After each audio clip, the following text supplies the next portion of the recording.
એટલે કોઈ ગરીબ ના રહેવું જોઈએ. એટલે ઈશ્વર જો બાય ચાન્સ કોઈને વધારે પડતા પૈસા આપી બી દે ને તો એને સમજી લેવું જોઈએ તિજોરીમાં મૂકવા માટે નથી, ગણવા માટે નથી, આ કોઈકના માટે મને ઈશ્વર આપેલા છે.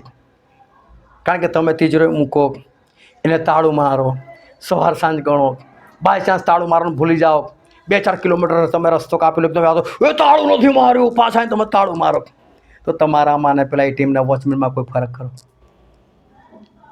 કોઈ ફરક ખરો? પેલા તો પગાર મળે, તમને તો એ નહીં.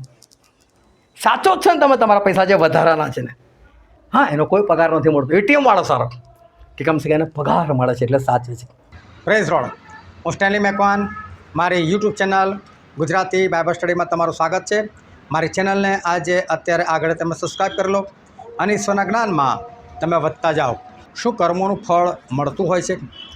લોકો એવું કહે છે કે તમે જેવું કર્મ કરો એવું એનું ફળ મળે, પરંતુ આપણા દેવ તો એવું કહે છે કે હું તમને તમારા પાપોની માફી આપીશ અને હું તમારા પાપો ભૂંસી નાખીશ, મારા લોહીથી હું તમને શુદ્ધ કરીશ, હું તમને પવિત્ર કરીશ, મેં તમારી સજા ભોગવી છે.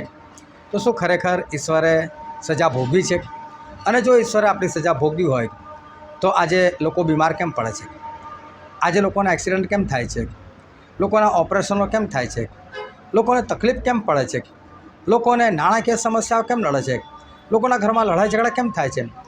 જો આ બધી સજા નથી અને ઈશ્વર આપણા કામ પ્રમાણે સજા નથી કરતા, કર્મોનું ફળ નથી આપતા, તો પછી આજે લોકોના જીવનની અંદર આવી બધી ઘટનાઓ કેમ જોવા મળે છે?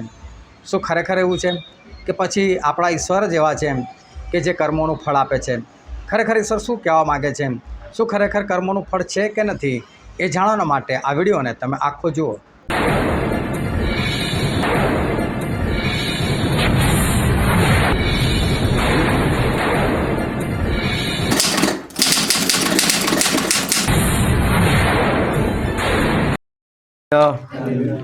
ઈશ્વર પિતાનો આપણે પુષ્કળ આભાર માનીએ કે ઈશ્વરે આજે ફરીને એકવાર આપણને સર્વને જીવતા રાખ્યા.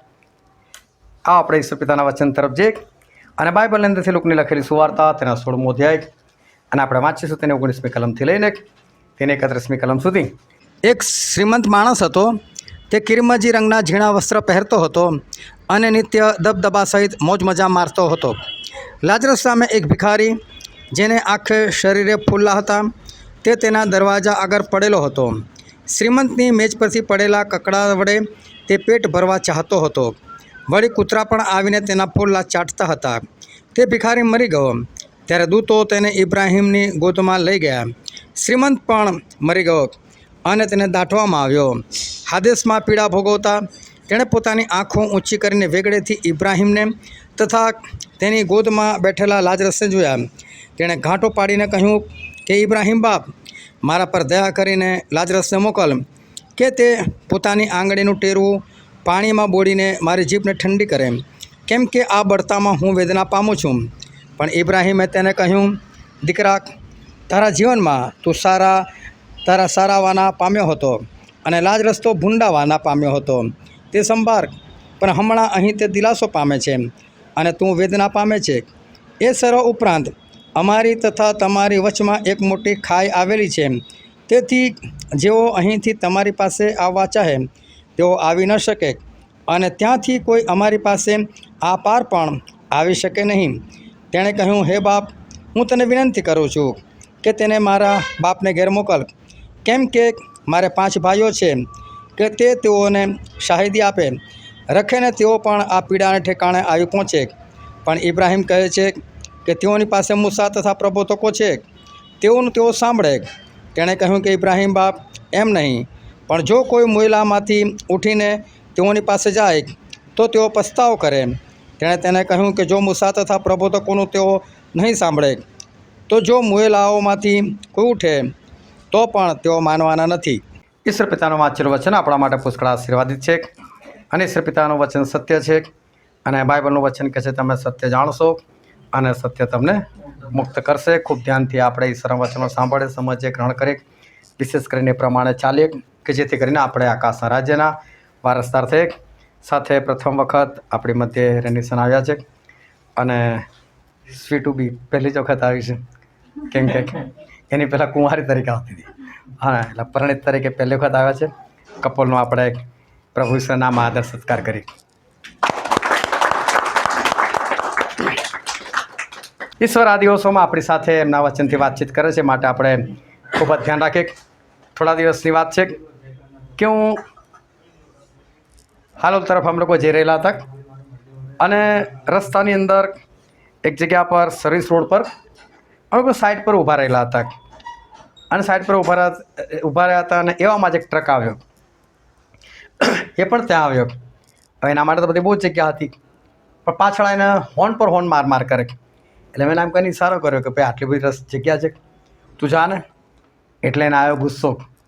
એટલે ગુસ્સો આવ્યો એટલે પહેલાં તો એકદમ બ્રેક મારી ઊભો રહ્યો અને પછી એણે એવો ટર્ન માર્યો કે જાણે એનો પાછળનો ભાગ એ મારી સાથે ઘસાઈ જાય.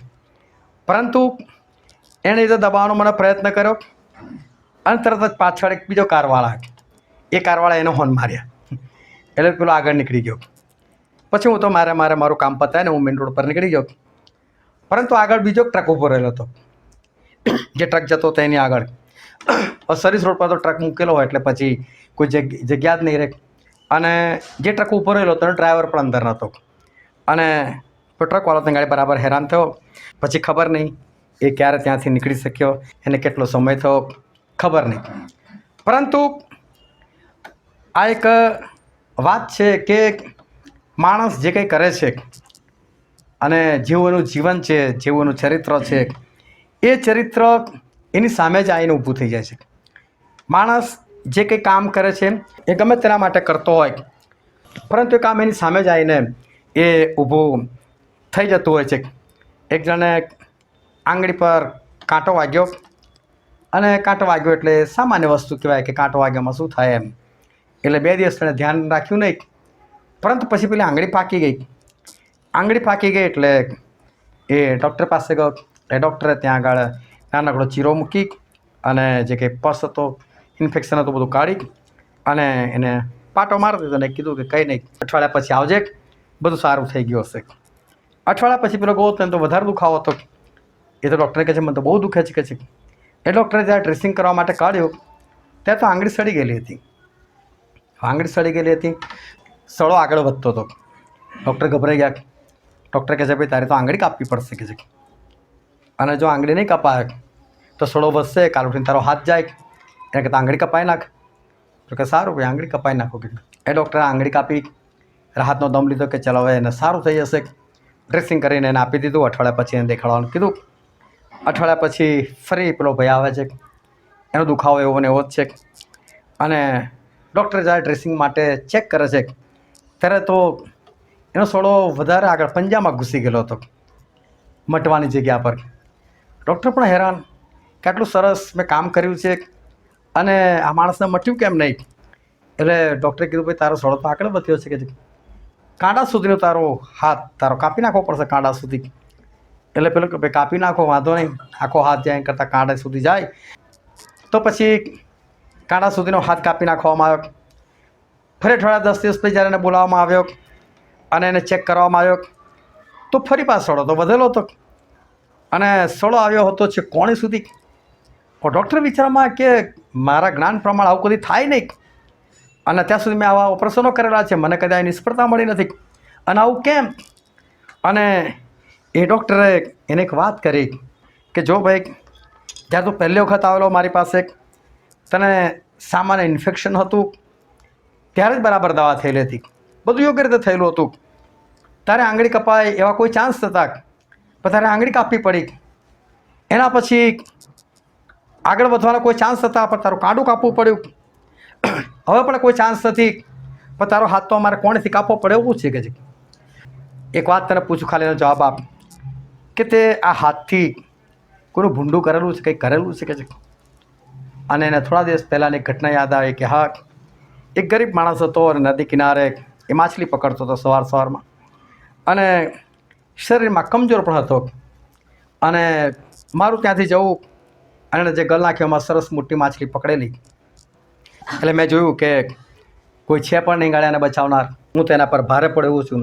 એટલે કે મેં એને થપ્પડ મારી અને મેં તો એની માછલી લઈ લીધી કે છે. આ મેં કામ કરેલું. તો એક કામ કર ભાઈ, કોણી સુધીનો હાથ તો તારો જશે જ જશે. પણ એનાથી આગળ બચાવ હોય એ માણસની પાસે જા, શોધ એને કે છે, એની માફી માગ, કારણ કે તે જે કૃત્ય કર્યું છે એની સામે મારું જ્ઞાન નિષ્ફળ છે કે છે, મારાથી કંઈ થતું નથી કે છે, અને તારો હાથ વધારે આગળ જાય, કાપવો પડે આખો, એના કરતાં બહેતર છે કોણી સુધીમાં અટકાવી દે તું. માણસ જે કંઈ કરે છે એની સામે આવે છે. શાઉલ બહુ સરસ રાજા હતા, ઈશ્વર અભિષેક દાસ, ઈશ્વર એમને પસંદ કરેલા હતા, બધી રીતે બધું સારું હતું. 2 વર્ષ સરસ રીતે ઈશ્વરમાં ચાલ્યા, પરંતુ 2 વર્ષ પછી એમણે આજ્ઞાભંગની શરૂઆત કરી, અને આજ્ઞાભંગ જેવો એમના જીવનમાં આવ્યો, અને એ આજ્ઞાભંગને એમણે સ્વીકાર્યું નહીં, એમણે માન્યું નહીં કે મેં આજ્ઞાભંગ કરેલી છે, પરંતુ એમાં પણ એમણે બહાના બતાવ્યા, બીજી બધી વાતો કરી, દોષ બીજાની ઉપર મૂક્યો, શમૂએલ ઉપર દોષ મૂક્યો, અને એ ખોટી રીતે ચાલવા લાગ્યા. એના કારણે ઈશ્વર પણ એમનાથી ક્રોધાયમાન થયા, અને ઈશ્વરે નક્કી કર્યું કે શાઉલ મને નથી જોઈતો, હું એની જગ્યા પર કોઈ બીજો રાજા ઠરાવીશ, મારે મનપસંદ એવો કોઈ વ્યક્તિ શોધું, અને એ વ્યક્તિ હતા દાઉદ.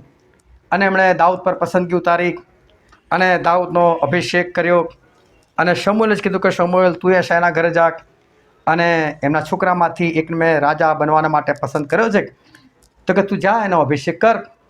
શમૂએલને નથી ખબર કોણ છે, પણ શમૂએલ જાય છે, અને યશાયના 8 છોકરા હતા, અને એમાં છેલ્લે જ્યારે દાઉદ મળે છે અને ઈશ્વર પરમિશન આપે છે આ જ છે મારો અભિષેક તક, અને ત્યારે દાઉદ ઘણા નાના હતા, પરંતુ શમૂએલ અભિષેક કરે છે, અને શમૂએલ અભિષેક કરે છે એટલે શાઉલને નથી ગમતું.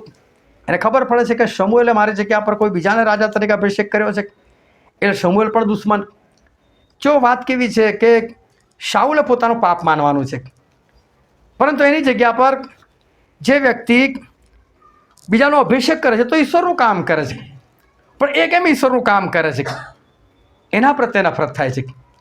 આખી વિચિત્ર ઘટના છે કે માણસ પોતે ખોટું કરે છે તો એણે પોતાનું પાપ કબૂલ કરવું જોઈએ, એ પાપ કબૂલ કરીને એનાથી એણે મુક્ત થવું જોઈએ.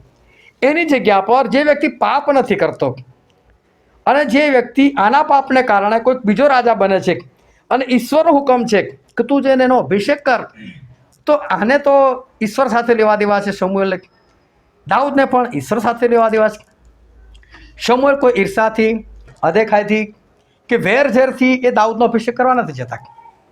અને જો કદાચ એવું હોત તો દાઉદનો અભિષેક ના કરતા, પણ દાઉદના મોટા ભાઈ અલિયાબનો અભિષેક કરતા, કે દાઉદ તો જૂના ના હતા, અને એટલે એમનો મોટો ભાઈ જે હટ્ટો કટ્ટોનો ફૌજી હતો એનો એ તો અભિષેક કરી નાખતા.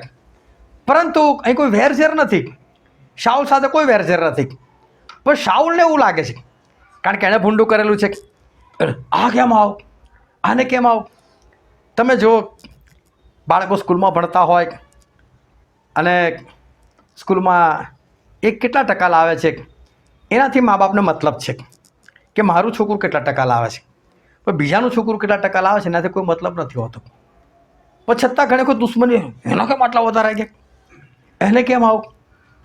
એક છોકરો હજુ તો જુવાન પણ નથી થયો, પરંતુ એને દાખલ કરવો પડે હોસ્પિટલની અંદર, અને 4-5 દિવસ દાખલ રહ્યો, થોડું સારું થયું, રજા મળી, 2-4 દિવસ ઘરે રહ્યો, ફરી પાછો સ્કૂલમાં ગયો, જો સ્કૂલમાં ગયો એવા જ દિવસે ફરી પાછો બીમાર થયો, ફરી પાછી બીમારી વધી, ફરી એને હોસ્પિટલાઇઝ કરવો પડ્યો, ફરી સાજો થઈને આવ્યો, ત્રીજી વખત એ સ્કૂલમાં ગયો, અને પહેલો દિવસ જો સ્કૂલમાં જાય એ દિવસ જ બીમાર પડી જાય, અને પછી ચોથી વખત તો એનો હાથ તૂટી ગયો છોકરાનો, સ્કૂલમાં ગયો અને કંઈકથી પડ્યો, અને એનો હાથ તૂટી ગયો. એના ઘરવાળાને લાગ્યું કોઈ ગરબડ લાગે છે કે છોકરો સ્કૂલમાં જાય છે ને પ્રોબ્લેમ થાય છે, સ્કૂલમાં જાય છે ને પ્રોબ્લેમ થાય છે.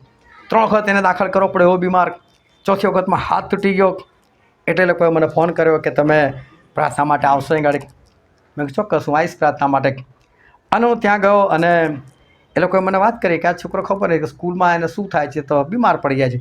પહેલો જ દિવસ હોય, સ્કૂલમાં જાય પહેલો દિવસ હોય, અને એવો બીમાર છે કે એને દાખલ કરવો પડે, રજા મળે, અઠવાડિયું 10 દિવસ લાગી જાય, રજાઓ પડી જાય, અને ફરી સ્કૂલમાં જાય અને ફરી પાછું બીમાર પડી જાય.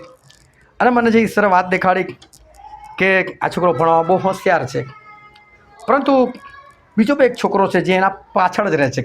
આ પ્રથમ નંબર તો પેલો બીજા નંબર, અને જે બીજા નંબરે રહે છે એની માને આ વસ્તુ ગમતી નથી, અને એટલે કંઈ જંતર મંતર આ છોકરા પર કરાવ્યું કે આ છોકરો ભણી જ ના શકે. હવે મને તો ખબર નહીં કે આ છોકરો આવી રીતે સારી રીતે ભણતો હશે.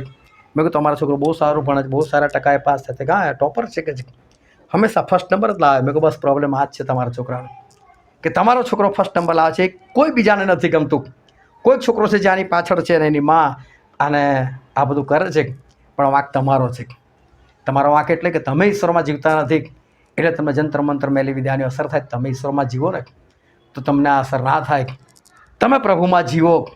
પરંતુ જે બી માણસ કરાવતું હોય એને પોતાના છોકરાથી લેવા દેવા હોવા જોઈએ. એની જગ્યા પર બીજાના છોકરાથી લેવા દેવા છે કે આને કેમ આવું. માણસે હકીકતમાં પોતાનું જોવાની જરૂર છે કે મારું શું છે, મારી સાથે કેવું છે. હવે શાઉલને પોતાનું જોવાનું હતું કે આજે મને છોડીને ઈશ્વર કેમ કોઈ બીજાને પસંદ કરે, કારણ કે મારો વાંક છે, મારું પાપ છે, મારો ગુનો છે. તો ઈશ્વર પાસે જાઉં, ઈશ્વર મને માફ કરો, તો બધું વાત સીધી થઈ જાય. પરંતુ એણે ગુનો કર્યો છે એટલે ઈશ્વર એની જગ્યા પર દાઉદને રાજા ઠરાવે છે. પણ દાઉદને શાઉલ સાથે કોઈ દુશ્મની નથી, અને જેના દ્વારા ઈશ્વર અભિષેક કરાવે છે એ શમૂએલને પણ કંઈ લેવા દેવા નથી. ના દાઉદ સાથે લેવા દેવા છે, ના શાઉલ સાથે લેવા દેવા છે. એમની પણ પર્સનલ કોઈ સાથે દુશ્મની નથી. એ તો ઈશ્વરનું ખાલી કૃત્ય કરે છે. પરંતુ જ્યારે માણસ પોતે એ ગુનો કબૂલ ના કરતો હોય ત્યારે બધા પ્રોબ્લેમ થાય. ને એને થયું કે આ શમૂએલ જડ છે, એ બીજે એણે અભિષેક કર્યો ત્યારે પ્રોબ્લેમ થયો ને શમૂએલ જ મારી નાખો કે છે. એ શમૂએલને મારવાનો પ્રયત્ન કર્યો, પણ શમૂએલ કદી હાથમાં આવ્યા નહીં. પણ શમૂએલ તો વૃદ્ધ થયેલા હતા એટલે એમનું મૃત્યુ થઈ ગયું. પરંતુ હવે દાઉદ કે મારા પછી દાઉદ રાજા બનશે, મારો છોકરો યોનાથાન નહીં બને, એટલે કે દાઉદને મારી નાખો. અને આ શાઉલે એના 38 વર્ષ આ શમૂએલ અને એના પછી દાઉદને મારવાના પ્રયત્નમાં જ એણે વ્યર્થમાં ગુમાવી નાખ્યા. સતત મોત બનીને એ દાઉદની પાછળ એ પડી રહ્યા. અને એ સમયમાં એવું થયું કે એકવાર ફલિસ્તીઓ સાથે યુદ્ધ થયું અને હવે શાઉલને લડવા જવાનું હતું. અને શાઉલ રાજા છે, લડવા જાય છે. હજુ પણ 1000 મારી શકે એવી તાકાત ધરાવનાર વ્યક્તિ છે. પરંતુ આ વખતે પાસા બધા ઉલટા પડ્યા. ઇઝરાયલ પુત્રો ગભરાઈને ભાગ્યા, એટલે ફલિસ્તીઓ લોકોની પાછળ પડ્યા. અને તમે જુઓ, તમે ગમે એટલા બળવાન હો, તમારી સાથે 10 જણ હોય, 10 જણ જો ભાગે ને તો તમારી તાકાત બધી જતી રહે. કે બીજાને ભાગતા જોઈને તમે પછી ઉલટું જ ભાગવાનું કરો. શાઉલ બી ભાગવા લાગ્યા. શાઉલની પાછળ શાઉલના છોકરા છે, જુવાન 3 છોકરાઓ છે, એ લોકો પણ પાછળ ભાગી રહ્યા છે. પણ વિચાર કરો, શાઉલ બધાથી આગળ છે. એનો મતલબ શાઉલમાં જે પણ તાકાત છે બધાથી આગળ દોડી રહ્યા છે. પણ પ્રશ્ન એ છે કે પાછળ 3 છોકરાઓ છે, એટલે સ્વાભાવિક છે એના પોતાના છોકરા છે, જુવાન અવસ્થામાં છે, એટલે પલટીને જુએ છે કે મારા છોકરાનું શું થાય છે, મારા છોકરાનું શું થાય છે. અને જોતાં જોતાં દોડે છે ને ફલિસ્તીઓ એમના છોકરા સુધી પહોંચી જાય છે. અને શાઉલની સામે જ 3 છોકરાને તલવારથી કાપી નાખવામાં આવે છે. અને જ્યારે એક બાપ એ જ્યારે પોતાની આંખોએ પોતાના બાળકોનું મોત જુએ છે એટલે એમના પગ પણ ઢીલા પડી જાય છે. હવે એમને લાગે છે કે હવે મારાથી પણ નહીં દોડાય, એટલે એમના શસ્ત્રવાહકને કહે છે, ભાઈ તું મને મારી નાખને કહે છે. મારે પેલા લોકોના હાથમાં નથી મરવું. આ લોકો તો 2 સુન્નત લોકો છે, લોકોના હાથમાં મારે નથી મરવું, તું મને મારી નાખ કે છે. પેલો કહે છે કે ના, હું ના મારું કે છે. અને શાઉલ પોતે પોતાની તલવાર પર પડે છે અને મૃત્યુ પામે છે. જો જે મોત આપવાના માટે એ લોકોની પાછળ ભાગતો હતો, શમૂએલની પાછળ ભાગતો હતો, દાઉદની પાછળ ભાગતો, એ મોત એમની સામે જ આવ્યું, એમને જ મળ્યું. અને એમના 3 છોકરાને મળ્યું. માણસ જે કંઈ કરે છે એ હંમેશા એની સામે આવે છે. માણસ જે કંઈ કાર્ય કરે છે નથી ખબર પડતી કે આજે હું જે કરું છું એની કાલે શું અસર થશે નથી ખબર. પરંતુ માણસ આજે જે કરતો હોય છે એ કદી ને કદી એ જ બાબત એની સામે એનું દુશ્મન આવીને એ ઊભું થઈ જાય છે. અને બાઇબલની અંદર ગલાતીઓના પત્રમાં લખવામાં આવેલું છે, ગલાતીઓનો પત્ર તેનો 6ઠ્ઠો અધ્યાય અને તેની 7મી કલમ. ભૂલોમાં દેવની મશ્કરી કરાય નહીં. કોઈ માણસ જે કંઈ વાવે તે જ તે લણશે. બાઇબલ સ્પષ્ટ કહે છે, ભૂલોમાં કહે છે દેવની મશ્કરી કરાય નહીં. જો આમાં દેવની મશ્કરીની કઈ વાત આવી? જે કંઈ માણસ જે કંઈ વાવે તે જ તે લણશે. એટલે કંઈ ગાડી કોઈ ખેતરની વાત નથી, કોઈ વાવણી કે કાપણી કરવાની વાત નથી, અહીં વાત એ છે કે તમારા જેવા કામ, એ તમારા કામ જેવા તમે રોપ્યા છે એવા તમારા જ કામ એ તમારે જ કાપવા પડશે. એટલે સીધો સાદો અર્થ આ વચનનો એવો છે કે તમે જે કરો છો એ જ કામ તમારી સામે અતિ ઘણું બમણું બનીને તમારી સામે ઊભું રહેશે. તમે એક કર્યું હશે, તમારી સામે અતિ ઘણું બનીને આવશે. જો શાઉલે કોઈને માર્યા નથી, ના શમૂએલને માર્યા છે, ના દાઉદને મારી શક્યા છે, પણ મોત બનીને પાછળ ફરતા હતા ને, તો જો એમને કેટલા મોત જોવા મળ્યા. 3 છોકરાના અને એમનું પોતાનું, ખાલી એમના પરિવારની જ વાત કરે તો 4 મોત એમની સામે જોવા મળ્યા. એમણે કોઈ નથી માર્યા, ખાલી મારવા દોડતા હતા, પણ એનો બદલો કેવો ભારે મળ્યો. એટલે માણસ જે કંઈ કરે છે ને એ જ કામ હંમેશા એની સામે આવીને એ ઊભું થઈ જાય છે. એકવાર હું એક જગ્યા પર પ્રાર્થના માટે ગયેલો હતો અને ત્યાં અમુક ખ્રિસ્ત વિરોધીઓ હતા અને એના કારણે એ લોકો બધા મને મારવા માટે આવ્યા. અને જ્યારે મને મારવા માટે આવ્યા અને એ સરસ ત્યાં કામ કર્યું અને એ પબ્લિક જે બધી હતી જે મારી વિરુદ્ધમાં થઈને આવેલી એ અચાનક જ મારી તરફેણમાં થઈ ગઈ અને મારી સાથે લોકો બહુ સરસ રીતે વાત કરવા લાગ્યા. પરંતુ એમાં એક બાઈ હતી જે પોતે ક્રિશ્ચિયન હતી, પરંતુ એ જ જગ્યા પર રહેતી હોવાને કારણે એને એમ કે જો હું આ લોકોને સાથ નહીં આપું તો કાલ ઉઠીને મને પણ આ લોકો અહીંથી બહાર કાઢી નાખશે. તો એટલે એ બાઈએ એ લોકોને સાથ આપ્યો, એ લોકોની સાથ આવી. પરંતુ ઈશ્વર કૃપાથી મને કોઈ એક શબ્દ પણ બોલ્યું નહીં, પણ એ લોકો બધા સાથે મારું સમાધાન થયું. પરંતુ આ બાઈ મારી પાસે આવી અને મને આવીને કહે છે કે તમે બાઇબલ કોલેજ ક્યાં કરી છે? મેં કહ્યું ભાઈ મેં તો બાઇબલ કોલેજ કરી નથી અને બાઇબલ કોલેજમાં માનતો પણ નથી. અને આટલું કીધું અને તમને 15-20 સુધી મને ઝટકી નાખ્યો. મને કહે છે તમારા જેવા લીધે પ્રભુ શું નામ બદનામ થાય છે, તમને આવડતું નથી, તમને ખબર નથી પડતી, ફલાણું ઢેકણું. પણ આ બધું બા એટલા માટે કરેલી કે પેલું જે બાકીનું ટોળું તને દેખાડવા કે જો હું બોલે ખ્રિસ્તી રહી, પણ જે ખોટું છે તો હું એનો સામનો કરું છું એમ.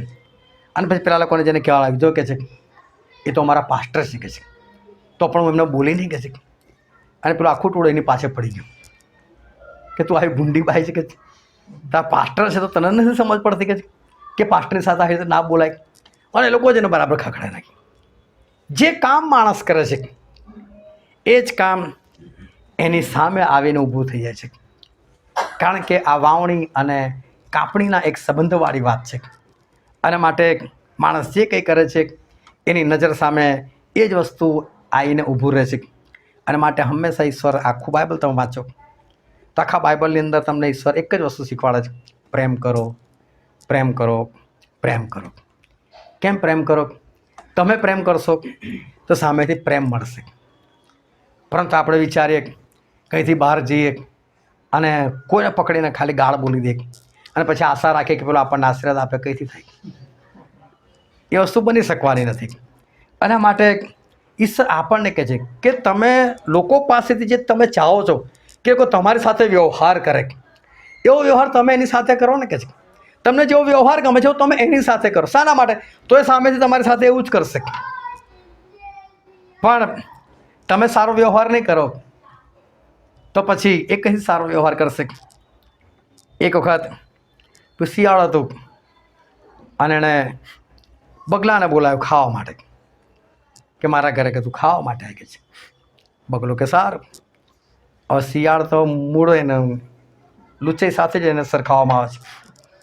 એણે શું કહ્યું, થાળીમાં સરસ પકવાન પેલા બગલાને પીરસ્યા. પણ થાળીમાં પેલા બગલા ના ફાવે તો લાંબી છાંચ.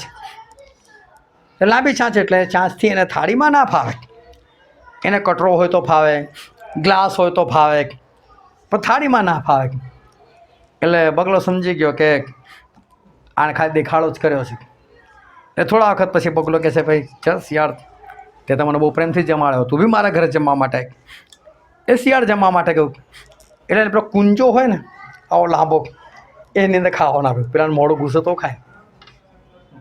એટલે માણસ જે કંઈ કરે છે ને એ બાબત એની સામે આવીને ઊભી રહે છે. આ ઈશ્વરનો નિયમ છે, આપણા બાઇબલનો નિયમ છે. અને પ્રકટીકરણના પુસ્તકમાં લખેલું છે તેનો 16મો અધ્યાય અને તે 4થી કલમ. પછી બીજાએ પોતાનું પ્યાલું નદીઓ પર તથા પાણીના ઝરાઓ પર રેડી દીધું, એટલે તેઓ લોહી થઈ ગયા. બાઇબલનું વચન કહે છે કે છેલ્લે જે વિપત્તિઓ પડનાર છે એમાં એક સ્વર્ગદૂત એક પ્યાલો એ બધા ઝરણાઓ પર, નદીઓ પર, એટલે કે પીવાના પાણી પર રેડી દે છે. પછી સાંકેતિક ભાષા છે, પણ એને કારણે પીવાનું પાણી લોહી બની જાય છે એવું બાઇબલ કહે છે. અને પછી આગળ વાંચવાની 5મી કલમ. ત્યારે પાણીના દૂતને મેં એમ બોલતા સાંભળ્યો કે હે પવિત્ર, તું જે છે ને હતો, તું ન્યાયી છે, કેમ કે તે એવો અદલ ન્યાય કર્યો છે. બાઇબલ કહે છે કે પ્રભુને કહેવામાં આવ્યું, એ પાણીના દૂતે કીધું, પ્રભુ તમે અદલ ન્યાયાધીશ છો. કહે છે કે તમે અદલ ન્યાય કરો, તમે ચોખ્ખો ન્યાય કરો છો. અને પછી આગળ 6ઠ્ઠી કલમ. કારણ કે તેઓએ તારા સંતોનું તથા પ્રબોધકોનું લોહી વહેવડાવ્યું, અને તે તેઓને લોહી પીવાને આપ્યું છે, તેઓ એ માટે લાયક છે. બાઇબલ કહે છે કે તે લોકોએ તારા સંતોનું લોહી વહેવડાવેલું હતું. ખ્રિસ્તના લોકોને મારવામાં આવેલા હતા, એ લોકોએ લોહી વહેવડાવેલું હતું, લોકોને મારી નાખવામાં આવેલા હતા. તો પ્રભુના લોકોએ તો કઈ રીતના કર્યું સાંભળે.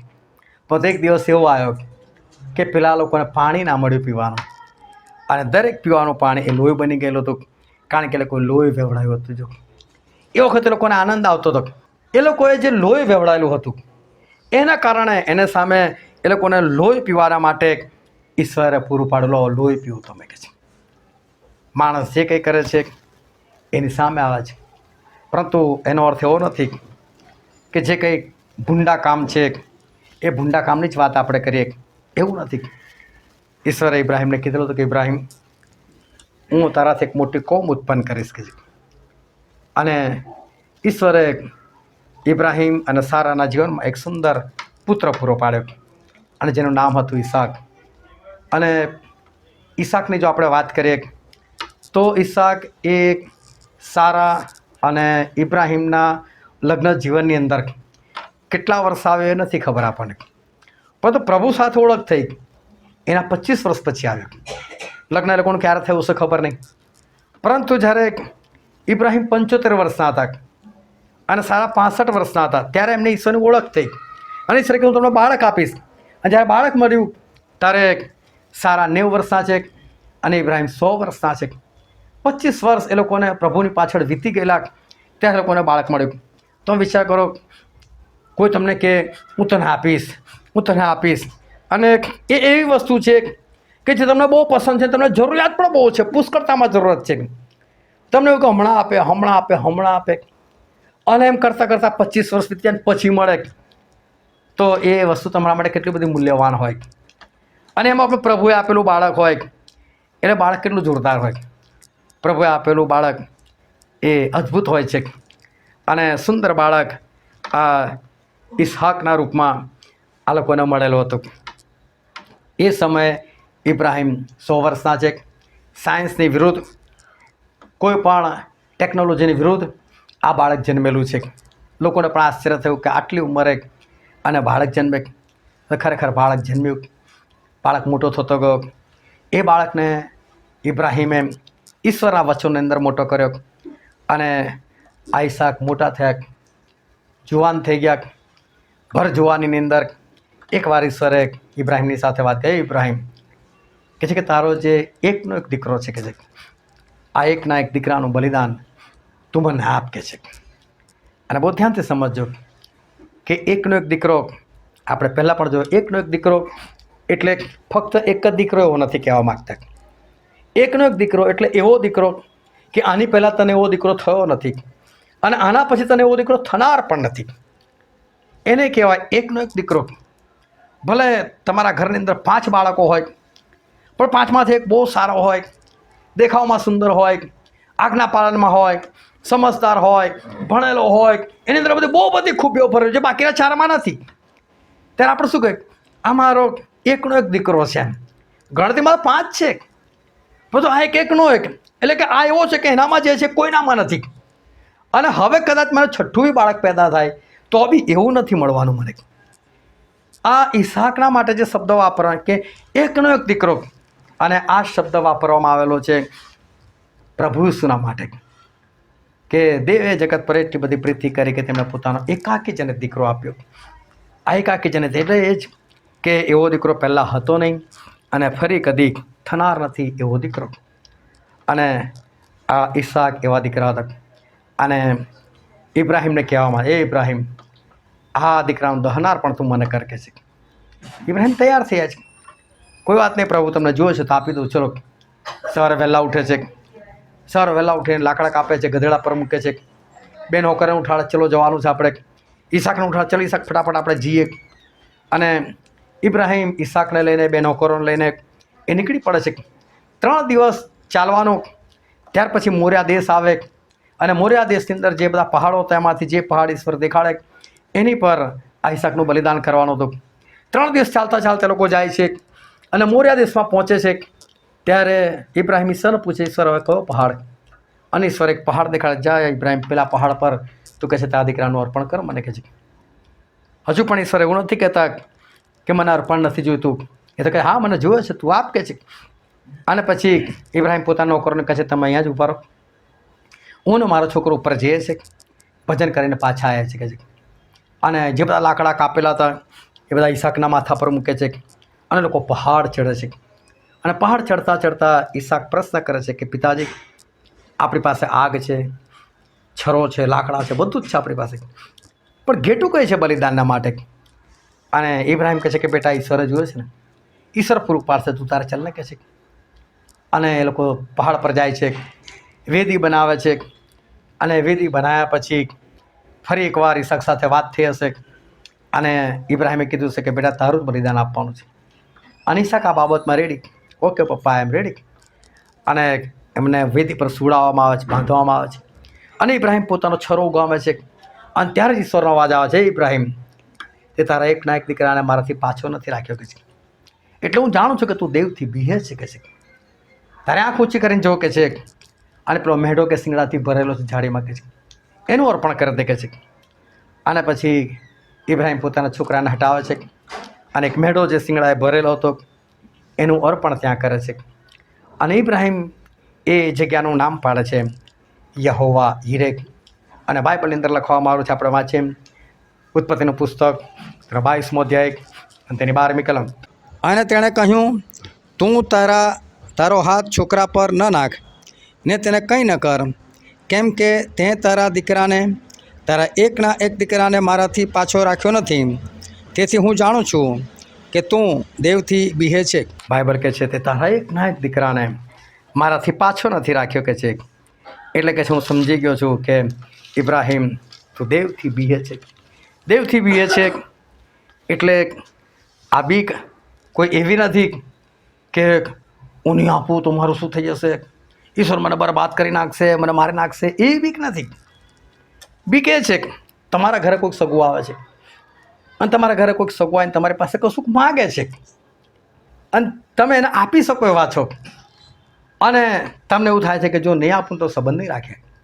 આ બીક છે એક જાતની, મારો સંબંધ તૂટી જશે. એને કાં લે ભાઈ વસ્તુ લઈ જાય ને તું તારે.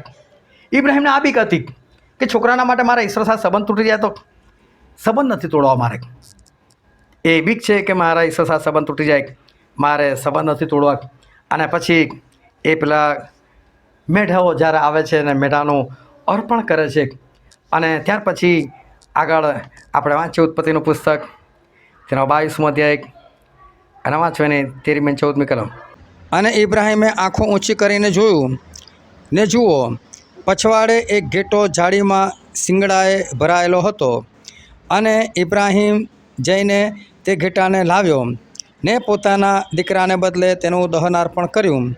અને તે જગાનું નામ ઇબ્રાહીમે યહોવા યીરે પાડ્યું, જેમ આજ લગી કહેવાય છે તેમ કે યહોવાના પહાડ પર પૂરું પાડવામાં આવશે. બાઇબલ કહે છે યહોવાના પહાડ પર પૂરું પાડવામાં આવશે. જો યહોવા યીરે જે શબ્દ છે એનો અર્થ આવો થાય છે, યહોવાના પહાડ પર પૂરું પાડવામાં આવશે. મોટા ભાગના લોકો એવું સમજે છે કે યહોવા યીરે એટલે ઈશ્વર પૂરું પાડે છે, એવો અર્થ નથી. કેટલા બધા લોકો લગ્ન પ્રસંગ હોય અને જમવાનો હોય કે એની પહેલાં હોય તો પ્રાર્થનામાં શબ્દો આવે, ઈશ્વર તમે આ લગ્નમાં યહોવા યીરે બનજો, બધું પૂરું પાડજો. આ પ્રભુ લગ્ન પ્રસંગ માટેના શબ્દ નથી. યહોવા યીરે પૂરું પાડનારી ઈશ્વર એવો એનો અર્થ નથી થતો. યહોવાના પહાડ પર પૂરું પાડવામાં આવશે, એવો એનો અર્થ થાય છે. અને આ ઇબ્રાહીમે જે કૃત્ય કર્યું એ જોવા જઈએ તો બહુ જ મહાન, અતિ મહાન આ કૃત્ય હતું. એક વ્યક્તિ એવું કહે કે તારા એકના એક છોકરાનું બલિદાન મને આપ, અને એ આપી દે. જો ઈશ્વરે રોક્યા છે ઇબ્રાહિમને, ઇબ્રાહિમ પોતે રોકાયા નથી, એટલે ઈશ્વર રોક્યા, રહેવા દે ભાઈ. એનો મતલબ ઇબ્રાહિમ તરફથી થઈ ગયું કહેવાય. અને આખા બાઇબલમાં ત્યાર પછી તમે ગમે ત્યારે વાંચો તો એવું લખેલું છે, ઇબ્રાહિમે બલિદાન આપી દીધું એમ લખેલું છે. હવે ઈશ્વર પર કર્જ ચડી ગયો, ઈશ્વર દેવાદાર થઈ ગયા. કોના દેવાદાર થઈ ગયા? ઇબ્રાહિમના દેવાદાર થઈ ગયા. આણે મને એનો છોકરો આપ્યો, આણે મને એનો છોકરો આપ્યો. આ વિચાર કરો, કોઈ પ્રભુને કહે, અને કાલ ઉઠીને ઇબ્રાહિમને પ્રભુ બે જણ ભેગા થાય, પ્રભુ મેં તો મારો છોકરો આપ્યો તમને, મેં તો મારો છોકરો તમને આપ્યો. પ્રભુ પર એક દેવું, અને પ્રભુ દેવાદાર ના રહે. અને એટલે ઇબ્રાહિમે બહુ મોટી ભવિષ્યવાણી કરેલી કે યહોવાના પહાડ પર પૂરું પાડવામાં આવશે. પ્રભુ ઈસુ આવ્યા, દેવપુત્ર બનીને આવ્યા, એમની પર આરોપ મૂકવામાં આવ્યા, એમને વધસ્તંભ પકડીને એમને લઈ જવામાં આવ્યા, એમના માથા પર કાંટાનો મુગટનો કોરડાનો માર મારવામાં આવ્યો. અને જે જગ્યા પર લઈ ગયા એ જગ્યા પર એક પહાડ હતો, અને એનું નામ ગુલગુથા હતું, ખોપડીની જગ્યા, એવું એ પહાડનું નામ હતું. પરંતુ આ એ જ જગ્યા હતી જે જગ્યા પર આ ઈસાકનું બલિદાન આપવામાં આવ્યું હતું. આ એ જ જગ્યા હતી જ્યાં સુલેમાને મંદિર બાંધેલું હતું. અને એ જગ્યા પર હવે પ્રભુ ઈસુ આવે છે, અને ત્યાં ખરેખરું અર્પણ થાય છે. પ્રભુ ઈસુને કોઈ નથી રોકતા કે બસ હવે મને નથી જોઈતું અર્પણ, પરંતુ પ્રભુ ઈસુ ખ્રિસ્તનું અર્પણ થઈ ગયું. પણ શાના માટે થયું? કે ઇબ્રાહિમે એમનો પોતાનો છોકરો દેવને આપ્યો, તો દેવે ઇબ્રાહિમના બધા સંતાનને, અને ઇબ્રાહિમના સંતાન એટલે જે દેવ પર વિશ્વાસ કરે છે, જે ખ્રિસ્તના છે, તે ઇબ્રાહિમના સંતાન છે. એ બધાના માટે પ્રભુ ઈસુ ખ્રિસ્ત એ બલિદાન બની ગયા, અર્પણ બની ગયા. જો છોકરો આપ્યો તો એમની આખી કોમને છોકરો મળ્યો. તમે જે કામ કરશો એ કામ તમને મળશે. તમે જેવું કરશો એવું તમને મળશે. સારું કરશો સારું મળશે. ભલે ઈસાક ગમે તેટલા સારા હોય, પરંતુ પાપી તો હતા જ નહીં. ગમે તેવા સારા હોય પણ એ પાપની અંદર જ પેદા થયેલા ને, પણ બદલામાં કયો છોકરો મળ્યો? અને એક પવિત્ર, કેટલું જોરદાર અર્પણ સામે મળ્યું. માણસ જેવું કરે છે એવું જ એની સામે આવીને ઊભું થઈ જાય છે. એવું જ ફળ એને મળવાનું છે. જો સારું કરશે તો સારું ફળ. પણ તમે જુઓ કે ઘણા બધા લોકોએ ખોટા કામ કર્યા. શાઉલની વાત આપણે કરી, બીજી અમુક સાક્ષીઓ મેં આપી, એ ખોટા કામનું ફળ ખોટું મળ્યું. પરંતુ જો એક ઉમદા કામ, એક સારું કામ ઇબ્રાહિમનું આખી દુનિયાને ફાયદો કરી આપ્યો. આખી દુનિયાને. આપણે એવા કામ ના કરીએ કે આપણા કામથી આપણા એકલાને શું, આપણા પરિવારને શું, આપણા ખાનદાનને શું, દુનિયાને ફાયદો થઈ જાય. એવા કામ ના કરીએ આપણે કે આપણા દ્વારા એવું સરસ કામ થાય કે એનો બદલો બહુ બધા લોકોને મળે, અને લોકો આપણને યાદ કરે, લોકો ખુશ થઈ જાય. ઇબ્રાહિમને વિશ્વાસીઓના પિતા કહેવામાં આવ્યા. કેટલું સરસ એમને માન મળ્યું. એક માણસ હતો, અને એના આખા શરીરે ફૂલ્લા નીકળેલા હતા. એનું નામ લાજરસ હતું. અને એના ઘરવાળા એને એક શ્રીમંત હતો કે જે નિત્ય મોજ મજા મારતો હતો, કિરમજી કલરના કપડાં પહેરતો હતો, અને મસ્તીમાં જીવતો હતો, નશામાં જીવતો હતો, પાર્ટીઓમાં જીવતો હતો. અને એના ઘરની બહાર જ આને ભીખ માગવાના માટે લોકો મૂકીને જતા હતા. જ્યાં જ્યાં આપણે વચન વાંચ્યું, લોકને લખેલી સુવાર્તા તેનો 16મો અધ્યાય 19મી કલમથી લઈને 31મી કલમ સુધી, એમાં આ જ વાત લખેલી છે. અને આ શ્રીમંત માણસ એ રોજ જે લાજરસને જુએ છે, એની પાસે બહુ સારા સારા કપડાં હતા. એ ચાહત તો આ લાજરસને સારા કપડાં પહેરાવી શકત. એટલો બધો ધનવાન હતો કે ચાહત તો લાજરસ જેના આખા શરીરે ફોલ્લા પડેલા હતા અને કૂતરા એને છાંટતા હતા, એનો મતલબ એની પર કપડાં નહોતા, એને સારા કપડાં આપી શકત. એને ગુમડા હતા તો એની સારી દવા કરાવી શકત. એની પાસે રહેવાની જગ્યા નથી તો એ પોતે એના માટે એક રૂમ બનાવી શકત. અને એ લાજરસ તો ઘણું બધું સારું કરી શકત, બહુ સારું કરી શકત. પરંતુ એણે કશું જ ના કર્યું. બસ ફક્ત જોયું, પરંતુ એણે સામે કશું જ ના કર્યું. એક સમય એવો આવ્યો, લાજરસ મરી ગયા. સ્વર્ગદૂતો એમને ઇબ્રાહિમને ગોદમાં જઈને બેસાડી દીધા. શ્રીમંત પણ મરી જાય છે, અને એ જ્યારે એમની આંખો બંધ થાય છે ત્યારે પોતાના નર્કમાં પડેલો જુએ છે. અને ચાર તરફ આગ લાગેલી હતી, અંધારું હતું અને એની અંદર એ પીડા પામતા હતા, ચીસો પાડે છે. પણ સામે એને દૂર એક જગ્યા દેખાય છે જ્યાં ઇબ્રાહિમ બેઠેલા છે અને એમની ગોદમાં આ લાજરસ બેઠેલો છે. અને જો ત્યાં નર્કની વાત કરું, ત્યાં શ્રીમંત માણસ એ ઓળખી જાય છે, આ તો લાજરસ મારા ઘરની બહાર બેસી રહેતો હતો. એનો મતલબ ત્યાં યાદદાસ્ત છે આપણી. પૃથ્વી પર તમે જે કર્યું બધું ત્યાં ખબર છે. અને જોઈને બૂમ પાડે, ઓ ઇબ્રાહિમ બાપ! આ લાજરસને કોને કહે છે? એક એની આંગળી એ કે પાણીમાં ડબોળે અને એક ટીપું ખાલી મારી જીભ પર મૂકે. 100% આ ઇબ્રાહિમ પાણી આપત, પરંતુ આણે કદી પાણી નહીં આપ્યું તો કઈથી મળે? આણે પાણી આપવું જોઈતું હતું ને પૃથ્વી પર, તો એની સામે પાણીનો ઢગલો થઈ જાત. આણે એક ટીપું આપ્યું હોત તો સામેને હજારો ટીપા મળત, પણ એણે ટીપું નથી આપ્યું. કઈથી મળે એને? ના મળે. હવે પાણી જ ના આપ્યું હોય તો ખાવાના તો વાત જ નથી કરવાની. આ લાજરસ રોજ જોતો હતો, પેલો દારૂ પીને ખાય, નશામાં ખાય અને કોળિયો આમ તેમ જતો રહે, મોડું બગડે અને દાણા નીચે પડી જાય. અને જે દાણા નીચે પડી જાય ને એને જોઈને લાજરસને એવું થાય, કાશ મને આ બી મળી જાય તો પેટ તો ભરું કે. બોલો, કમસે કમ પડેલા દાણા તો આપવા હતા, એ બી નથી આપ્યા આણે. ઇબ્રાહિમ શું આપે એને? કઈ જ ના આપે. ઇબ્રાહિમ ના પાડે કશું નહીં મળે. ત્યાં વચન બહુ સરસ કે છે, આપણે એની કલમ વાંચીએ, 25મી કલમ વાંચો તો.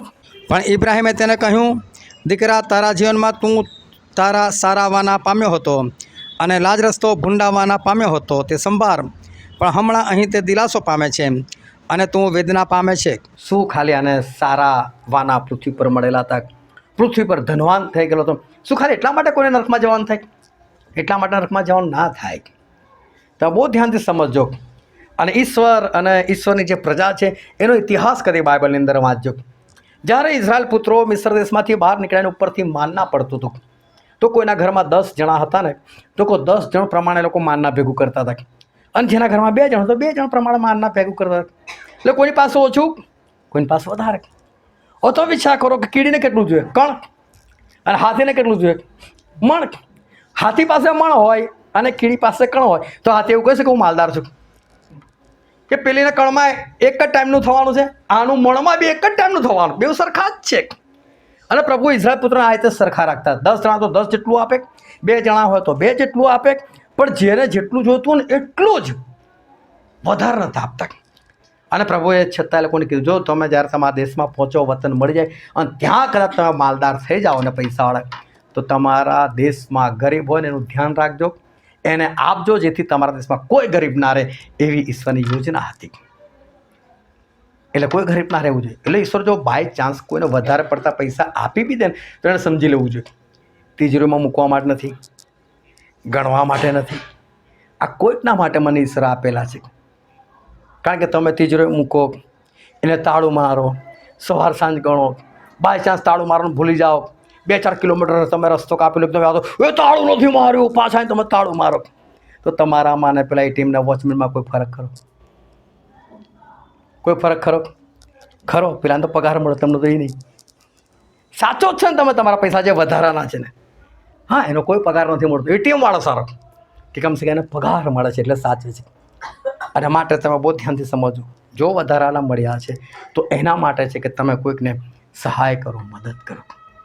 આ માણસ એ જ ના કર્યું. બસ એની સામે ઈશ્વર તક આપી, જો તારી સામે જ છે, તારે કંઈ ગરીબને શોધવા જવાનું છે, તારી સામે જ છે ગુમડાવાળો માણસ, તારી સામે જ તકનો સામ પડી રહેલો માણસ છે, ના કર્યું. અને એ જ એનું કામ એની સામે આવીને ઉભું રહ્યું. હવે એને જરૂર છે કોની પાસે? એ જ લાજરસ પાસે.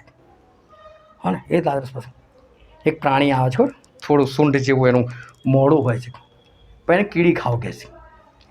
હા ને? એ કીડી જતી હોય તો કીડીને ખાઈ જાય, પણ એ મરી જાય ને ત્યાં કીડીઓ એને ખાઈ જાય. હા ને? એટલે જે જેવું કરે ને એની સામે વસ્તુ આવીને ઊભી રહે છે. આજે ઈશ્વર આપણને સમજાવે છે. આ ઈશ્વરો અદલ ન્યાય છે. અને માટે આપણે હંમેશા ધ્યાન રાખીએ, આપણે જેવું કરીશું ને એ વસ્તુ આપણી સામે અનેક ગણું બનીને ઊભું થઈ જશે. અને એવા સમયે આપણને પસ્તાવો થાય, એના કરતાં આજથી જ ધ્યાન રાખીએ કે આપણે કેવું જીવન જીવવાનું છે. જો તમે સારું જીવશો, સારું કરશો, તો એ સારી વસ્તુ તમારી પાસે મબલખ આવીને ઊભી રહેશે. ખોટું કરશો, ખોટું બી મબલખ જ આવીને ઊભું રહેશે. જે કરશો એ સારું કે ખોટું, પણ એ વધારે પડતું આવીને આપણી સામે ઊભું રહેશે. અને ત્યારે આપણને યાદ આવશે કે મારા આવા કામ હતા ને માટે મારી સાથે આવતું. એના કરતાં બહેતર છે કે આપણે આ શ્રીમંતની જે જિંદગી છે એની બધી આપણે કંઈક શીખીએ અને આપણે એવા કામ કરીએ. ઇબ્રાહિમને જોઈએ કે ઇબ્રાહિમે પોતાનો દીકરો આપ્યો તો આપણને દીકરો મળ્યો. આપણે એવા કામ કરીએ કે આપણા દ્વારા ઘણા બધા લોકો ખુશી થાય, આનંદ થાય અને સુખી થાય. એટલે આપણે આપણી આંખો બંધ કરીએ અને આપણા મસ્તકો આપણે ઈશ્વરની હજરોમાં નમાય. વાલાઓ, સમય છે કે આપણે આપણી જાતને તપાસીએ. આ સમય છે કે આપણે પોતાની સાથે વાતો કરીએ. આ સમય છે કે આપણે પોતાની તરફ, પોતાના જીવન તરફ, પોતાના હૃદય તરફ, પોતાના આત્મા તરફ આપણે એક નજર નાખીએ કે હું આજે કઈ જગ્યાએ છું, હું આજે કઈ પરિસ્થિતિમાં છું અને હું આજે મારું જીવન ચરિત્ર કેવી રીતે વિતાવું છું. કારણ કે આજે જે કંઈ તમે કરો છો એ જ તમારી સામે આવીને ઊભું રહેવાનું છે. આજે તમે જે કંઈ થોડું ઘણું કરશો એ બહુ માત્રામાં આવીને ઊભું રહેવાનું છે. આના માટે આપણે એવું જીવન જીવીએ કે જેથી કરીને આપણે બચી જઈએ. આપણે એવું જીવન જીવીએ કે જે બી આપણી સામે ફળ આવે એ ફળ સારું હોય. આપણે એવું જીવન જીવીએ કે આપણને મબલક સારું મળે ને આપણા દ્વારા ફક્ત આપણે નહીં પરંતુ બીજા ઘણા બધા લોકો આશીર્વાદિત થાય. આ વચન સમજવા માટે, ગ્રહણ કરવા માટે, એ પ્રમાણે ચાલવાના માટે પ્રભુ ઈસુ ખ્રિસ્તની કૃપા આપણા દરેક પર થાય.